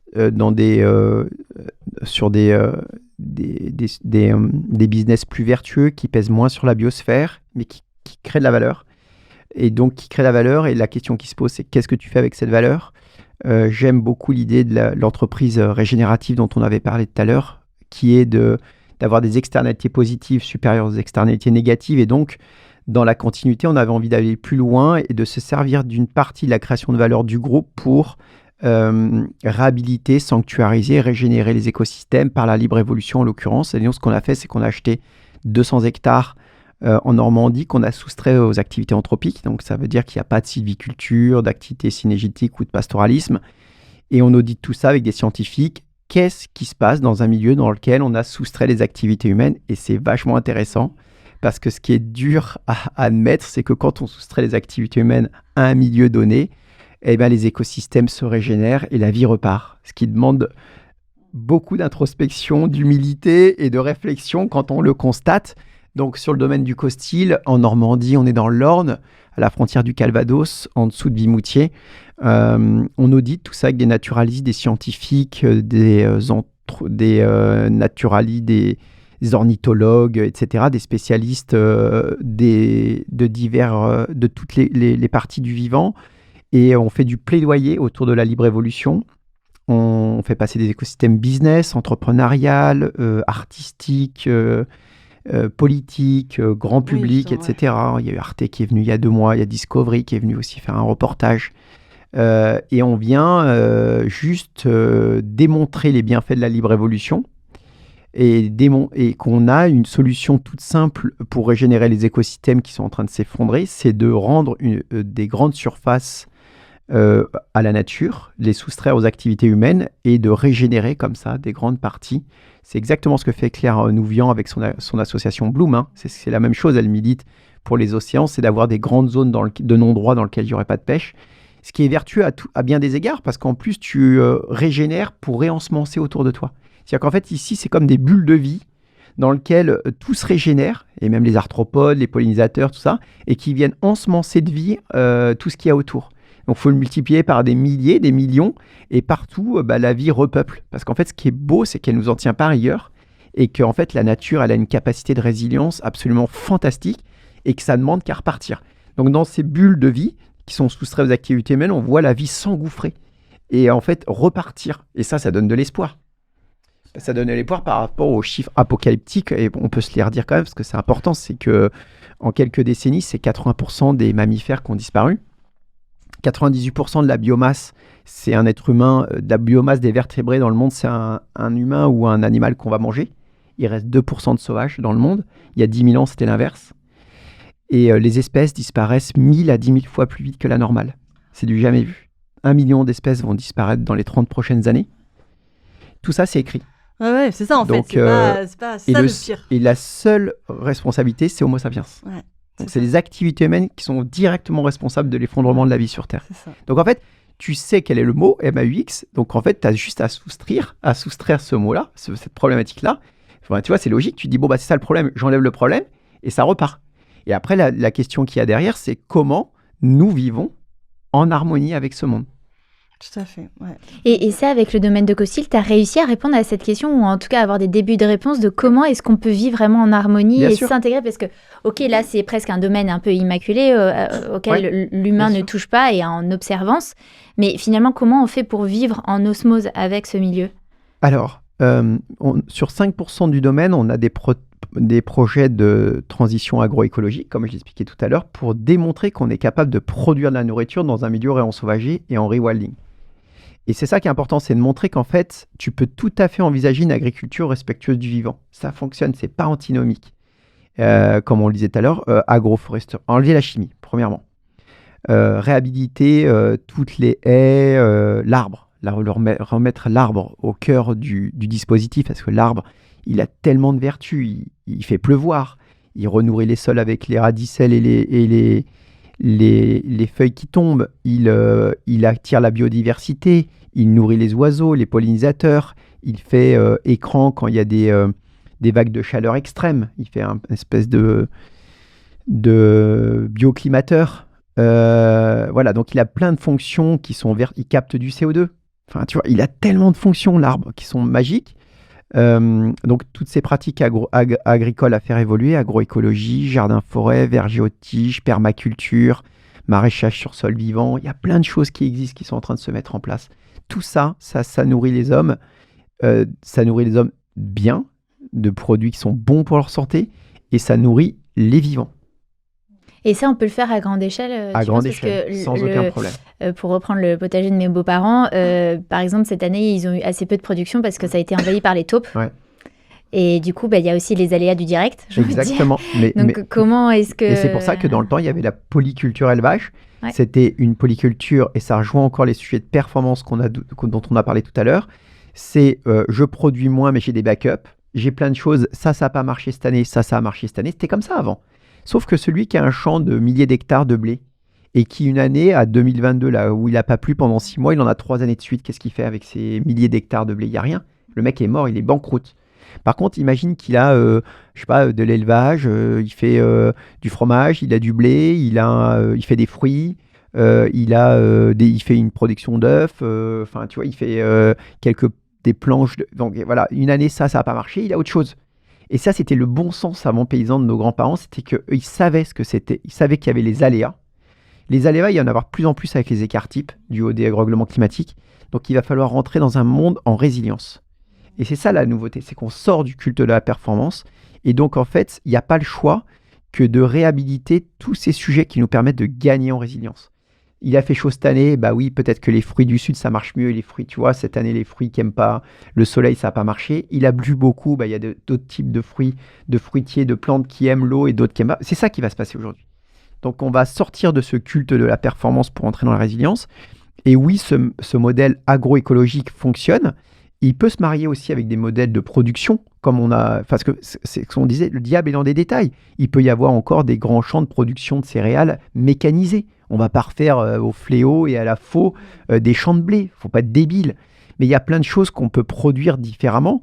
C'est sûr que pour les céréales, on va pas se mentir, la machine, elle est super utile. Et, on va pas revenir au fléau et à la faux. Mais par exemple, on peut imaginer des champs plus petits avec des haies. Avec l'arbre, comme je disais, pour produire en agroforesterie. Il y a des projets en France qui sont suivis par l'INRA qui montrent que les productions sont similaires, malgré l'arbre dans le paysage, ce qui est contre-intuitif, parce qu'il va servir de parasol quand il va y avoir des grosses vagues de chaleur. Et ça, c'est que le début, en 2050, les grosses vagues de chaleur. 2022, en 2050, c'est un été sur 2. Donc en fait, on va vivre avec les étés qu'on a vécu en 2022, où chez moi, en Normandie, quand j'étais gamin, ça dépassait pas 25, il a fait 40. Donc en fait, c'est maintenant qu'il faut planter les arbres pour 2025. C'est 20 ans un arbre. Ah oui, clairement. Voilà, donc il faut se préparer à ce que les scientifiques dessinent et on y avait dessiné déjà il y a 50 ans. Tout s'est vérifié à la virgule. Donc en fait, les trajectoires qui sont dessinées, il faut en tenir compte maintenant. Et les virages, il faut les faire maintenant parce que quand ils vont ils vont comprendre ce qui se passe, eh bien, qui vont replanter, etc. Comme on le disait tout à l'heure, un arbre, c'est 20-25 ans. Une haie, c'est 40 ans pour faire une haie qui est un coupe-vent, qui abrite les insectes qui les oiseaux qui vont aussi limiter les ravageurs, etc. Enfin, quoi. Donc on n'aura pas le choix que de retravailler avec le vivant. Et nous, on a voulu imposer notre vision du monde, imposer on a plus voulu avoir de nuisance, en fait. On a voulu, comme un ingénieur, que ça soit tous les ans pareil, que quand je plante ça, il y a tant de cathos, tout ça. C'est la fin d'un système. Voilà, ça a duré 100 ans. Le procédé Haber-Bosch, c'est ce qui nous a permis d'arriver à ça, hein, avec mettre dans les champs espèce de boosters qui nous ont permis de décupler nos rendements. Hein, c'est ce qui s'est passé. Mais on a passé un pacte faustien en signant en bas à droite, c'est que ça a été formidable, mais formidable un siècle. Pas formidable 11 000 ans. C'est pas durable. C'est pas durable. Donc c'était formidable, mais ça tient pas, ça dure pas. Donc il faut rentrer dans des schémas qui soient beaucoup plus durables, beaucoup plus résilients, qui vont sans doute abandonner de la performance, de la productivité, mais qui vont permettre sur des temps longs, régénérer les sols pour qu'ils continuent à produire. Est-ce que cette logique d'entreprise générative, en tout cas d'agriculture régénérative, elle peut s'appliquer à une entreprise qui n'est pas dans l'agriculture ? Eh bien oui, je le pense. Moyennant un sous-jacent qui soit en adéquation avec ce qu'on dit, ça veut dire qu'on ne peut pas imaginer certaines industries dans le monde qu'on est en train de dessiner. Il y a forcément des industries qui sont vouées à disparaître. Mais par contre, il y a des industries qui peuvent se transformer et qui doivent se transformer. Patagonia, c'est l'exemple d'une industrie qui est dans la fringue et qui a dit moi je veux que les gens ils l'achètent pour leur vie entière, je vais les réparer. Veja, ils ont tenté un autre modèle qui fonctionne où ils ont montré qu'ils voulaient partager la valeur. Tu vas payer ta paire de baskets plus cher, mais ils prennent soin des écosystèmes locaux, des gens qui travaillent en amont. Enfin, tu vois, nous aussi avec Land & Monkey, tourner autour d'une transition vers une alimentation plus végétale, fondation actionnaire, qui flèche une partie de sa création de valeur pour la protection des écosystèmes. Je pense que l'entreprise, elle peut tout à fait devenir autre que ce qu'elle a été aujourd'hui, c'est-à-dire une espèce de prédateur des écosystèmes, mais qu'elle permette de flécher une grande partie de la valeur pour nous aider à faire cette transition à tous les niveaux. Et par contre, qu'elle tienne compte du sous-jacent. C'est-à-dire, c'est sûr qu'il y a des industries qui sont plus tenables aujourd'hui, au XXIe siècle, avec ce qu'on sait. L'aviation, je ne donne pas cher de sa peau. L'avion à hydrogène, je demande à voir, on va bien rigoler. La voiture, on a dit aux gens, achetez un pavillon ici, il y a une voiture, tu iras faire tes courses en voiture. Je veux bien voir si demain le baril il est à 100 $ et qu'ils ont le litre à 3 €, ce qui va se passer. C'est les gilets jaunes il y a 4 ans. Avant, c'était la place de marché. Hein. Les habitations, elles étaient autour, hein, c'était pas par hasard. Hein. Et on venait à pied, on faisait... Voilà, donc on a tout basé sur le pétrole. On a tout basé sur le modèle américain en disant on a du pétrole pas cher, on a beaucoup d'énergie, t'inquiète pas, Bibi, tu peux aller ton travail en voiture, tu peux aller faire tes courses en voiture. C'est la fin. Il faut tout repenser. Mais c'est génial. En fait, il y a tout à repenser. Donc oui, il y a des industries qui doivent disparaître. Et en fait, tous ces sujets de transition, ils ne passent que par des sujets de sobriété. En fait, il ne faut pas essayer de... C'est le fameux effet rebond, hein. C'est que si tu deviens plus performant, que tu améliores la performance de chaque outil, une voiture ou n'importe quoi, tu t'aperçois qu'en fait, de façon assez contre-intuitive, les gens ils vont faire plus de kilomètres parce que ça coûte moins cher. En fait, tu passes de 10 à 2 litres et au lieu de faire 100 km, ils vont en faire 500. Donc ça marche pas, c'est archi démontré. Non, c'est que les citoyens vont devoir embrasser des sujets de tempérance, de sobriété, notamment ceux qui ont de l'argent. Il ne faut pas oublier que c'est les 1% les plus riches qui sont responsables de 50% des émissions de gaz à effet de serre. On ne va pas demander aux Africains de se serrer la ceinture. Donc ça rejoint vers les sujets de justice sociale, de ce qu'est la réussite, de redéfinir les contours de ce qu'est la réussite quand on est en entrepreneur et qu'on a des ressources financières. Moi, je ne prends plus l'avion, je suis végétalien et je me balade en métro et en bicyclette. C'est une manière d'incarner aussi ce que j'avance. C'est que peut-être que la réussite, ce n'est pas d'aligner les zéros, quoi, tu vois. Donc, ça demande beaucoup de choses, mais en fait, ce qui est par contre excitant, c'est de se dire qu'il y a tout à réécrire. Et ça, je trouve ça cool. C'est-à-dire, au lieu de voir de façon, tu sais, anxieuse, défaitiste, oh là là, mon Dieu, c'était la teuf avant, on se marrait bien, maintenant ça va être chiant. C'est plutôt de se dire, ah bon, ok, il y a un monde à redessiner, on s'y emploie. Et puis, même si j'ai pas les réponses à tout, moi, déjà, je vais tenter d'incarner ce que je suis en train de dire. Et du coup, quand tu vas dans les écoles, quand tu vas pitcher et parler que toi, ce qui te fait plaisir, c'est plutôt de sauver des grandes surfaces dans lesquelles on ne va pas couper des chaînes centenaires, peut-être que tu vois, tu peux avoir des yeux qui s'écarquillent et des gens qui disent c'est super, tu vois. C'est quoi le futur de Domaine de Costil ? C'est d'en faire des dizaines et des centaines. Donc, c'est ce qu'on est en train de faire, de l'essaimage, puisqu'il y en a d'autres. On accompagne des porteurs de projets qui veulent faire la même chose. Donc, c'était notre raison d'être.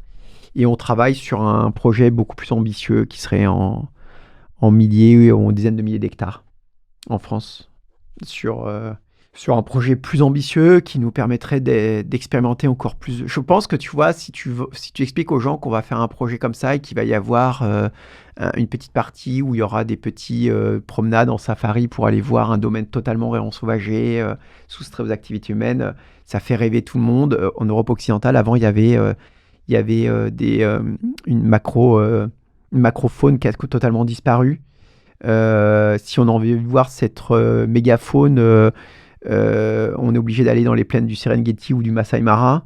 On va faire des safaris, on va voir des grands mammifères comme ça qui sont merveilleux. On est émerveillés et on oublie qu'avant, en Europe occidentale, il y avait aussi ça. Donc en fait, ça fait partie de ce que je disais tout à l'heure. On peut aussi se prendre à rêver de redessiner, de recréer des forêts primaires en Europe occidentale, de laisser de la place à la mégafaune, de repasser des pactes avec cette faune sauvage, le loup, l'ours, le bison, enfin toute cette faune sauvage qui a disparu et qui est directement liée à l'histoire d'Homo sapiens. Il n'y a qu'à voir les dessins dans les grottes de Lascaux, etc. On a toujours coévolué avec cette faune autour de nous qui a disparu. Et même, donc, en fait, il y a tout à refaire, en fait. Il y a juste à accepter qu'on soit trompé et à redessiner Il y a juste le plan, quoi. Non, mais c'est vrai. Et comment on peut t'aider, nous ? Enfin, je veux dire, pas que Mélanie et moi, je veux dire, même si on veut t'aider, mais je veux dire, nos auditeurs, tout le monde, comment on peut participer à ce beau projet ? Ils peuvent déjà aller sur le site du costil.com, soutenir l'association juste en s'abonnant, parce qu'en fait, plus il y a de gens qui nous soutiennent, pas que financièrement, mais juste en faisant partie de l'asso, ça donne une caisse de résonance à notre projet. Quand on reçoit des politiques, des maires, des préfets, des ministres, ça fait écho à notre projet, et si ça les fait rêver, il y a 2 ateliers par mois de reconnexion au vivant qui sont animés sur le site du Costil avec l'association qui est sur place. Des ateliers différents, une cueillette de champignons, une cueillette de plantes sauvages, une découverte des oiseaux, les dindros micro-habitats, enfin plein des choses un peu plus complexes pour ceux qui sont passionnés de naturalisme. Et du coup, de faire part autour d'eux de ces nouvelles idées. De qu'est-ce que c'est la libre évolution, qu'est-ce que ça veut dire des milieux qu'on soustrait aux activités humaines et pourquoi il ne faut pas le voir comme quelque chose qui est contre nous, mais plutôt qui est avec nous. Et c'est parce que ça a des bénéfices collatéraux à l'humain qui sont monstrueux. Ça, il ne faut pas l'oublier, ça. Donc, ce n'est pas nous contre le vivant, c'est nous avec le vivant. Tout à fait. Et puis voilà, de se renseigner. Alors, je conseille les lectures de Gilbert Cochet, Baptiste Morisot, manière d'être vivant, raviver les braises du vivant. Gilbert Cochet sur Réensauvageons la France, Réensauvageons l'Europe. Laurent Testo aussi, les livres de Laurent Testo. Il y a pas mal de gens qui traitent de ces sujets-là. Et pour ceux qui n'ont pas forcément les ressources, de se mettre dans des associations qui œuvrent pour la protection du vivant. Il y en a plein qui font des choses extraordinaires. Et voilà, chacun fait sa part. En fait, c'est une multitude d'actions de millions de personnes et c'est pas un Superman qui va sauver le monde. Hein. Absolument. On mettra tous ces éléments en description. Voilà.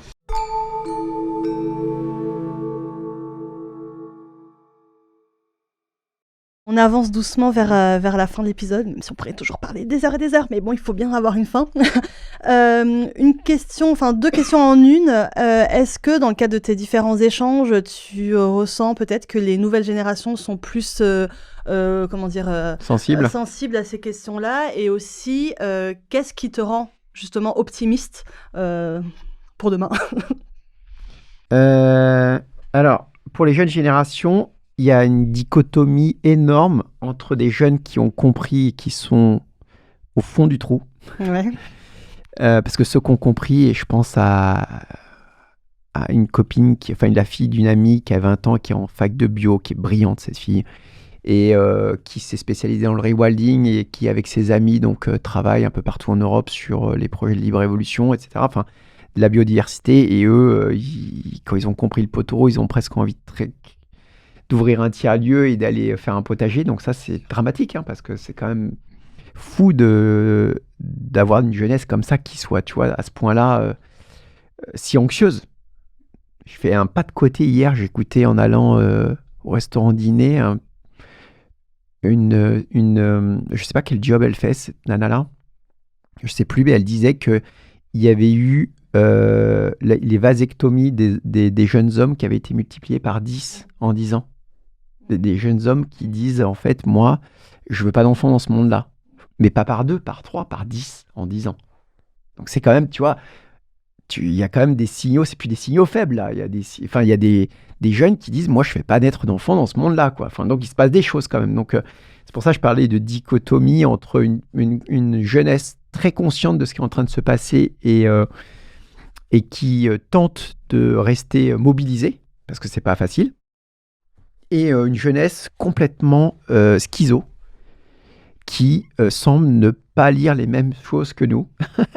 Alors moi, je suis un peu plus vieux qu'eux, alors j'ai eu la chance de vivre des années superbes, mais on a l'impression qu'ils ne se projettent pas dans le monde qui est en train de se dessiner et qui ont l'air de totalement occulter, ou peut-être pas de bien comprendre, la façon dont ils vivent et la façon dont ils ont d'être au monde. Et qui continuent à aller se faire des week-ends en avion tous les week-ends à 39 € et à complètement occulter les grands sujets, alors qu'en fait, on est collectivement là en train de travailler pour tenter de protéger les conditions d'une planète habitable sur Terre à l'horizon 2100. C'est ça qu'on est en train de faire. Donc nous, on ne sera plus là, c'est ça que je veux dire. C'est quand même qu'on est en train de planter l'arbre pour les générations futures. Donc voilà, c'est difficile de faire des généralités. Et après, l'autre partie de la question, c'était... Ce qui te rend optimiste, si tant est que tu restes optimiste. Ce qui me rend optimiste, alors si, j'en ai plein de choses qui me rendent optimiste, c'est que dans le livre de Laurent Testo, qui s'appelle Cataclysme, une brève histoire de l'humanité, ce qui démontre, c'est l'histoire globale. L'histoire globale, c'est en gros, tu prends toutes les sciences, tu mixes ça dans un gros shaker, tu dézoomes sur des pas de temps qui sont des centaines ou des milliers d'années, et tu tentes d'expliquer pourquoi on en est arrivé là, pourquoi ça a pris toutes ces trajectoires. Et en substance, ce que tu t'aperçois, c'est qu'en fait, les bifurcations de l'humanité sont plus liées à des causes exogènes. Elles ne sont pas liées à nos déterminants, à ce que nous, on souhaite. C'est-à-dire, en fait, c'est la géologie, le climat, la thermodynamique qui, en fait, nous font nous adapter à des choses qu'on n'avait pas évoquées avant, qu'on n'avait pas imaginées avant. Et pas du tout, en fait, des chemins préconçus. Donc, je relis ça un peu aux décisions politiques.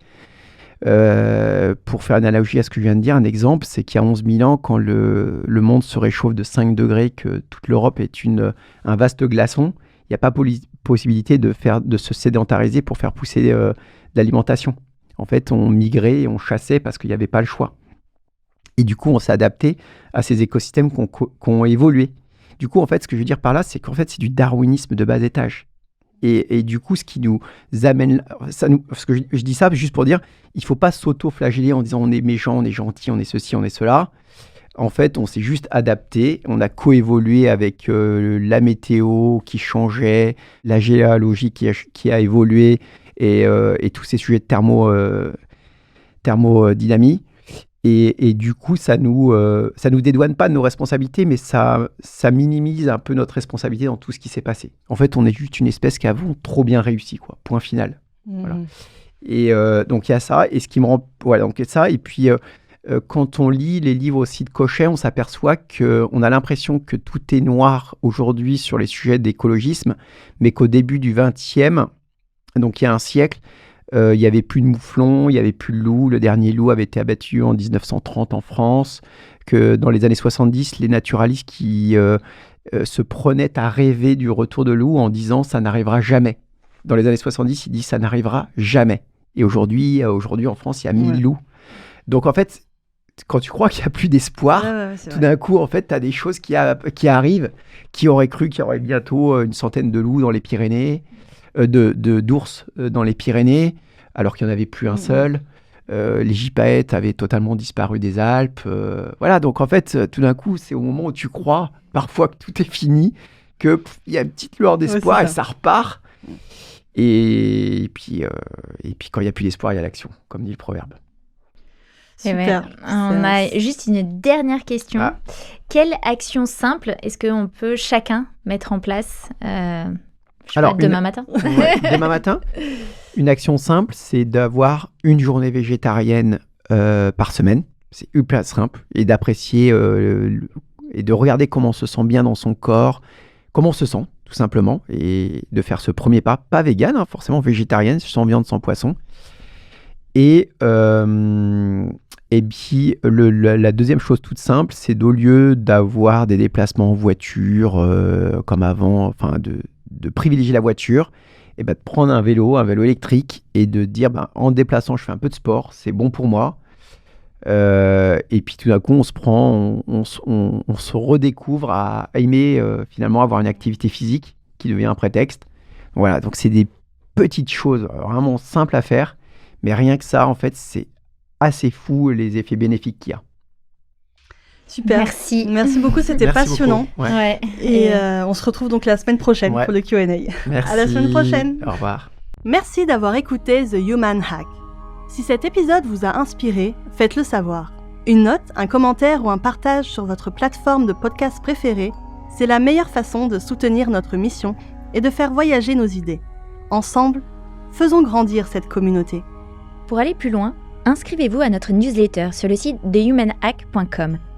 Vous y trouverez toutes les ressources mentionnées dans l'épisode, des contenus exclusifs et de quoi nourrir votre réflexion. Envie d'échanger avec nous ? Rejoignez-nous sur les réseaux sociaux, YouTube, Instagram et LinkedIn. Partagez cet épisode avec votre entourage, vos amis, vos collègues ou toute personne qui pourrait avoir besoin de ce petit hack dans sa vie. On se retrouve très bientôt pour un nouvel épisode. En attendant, prenez soin de vous et surtout, Unlock your powers.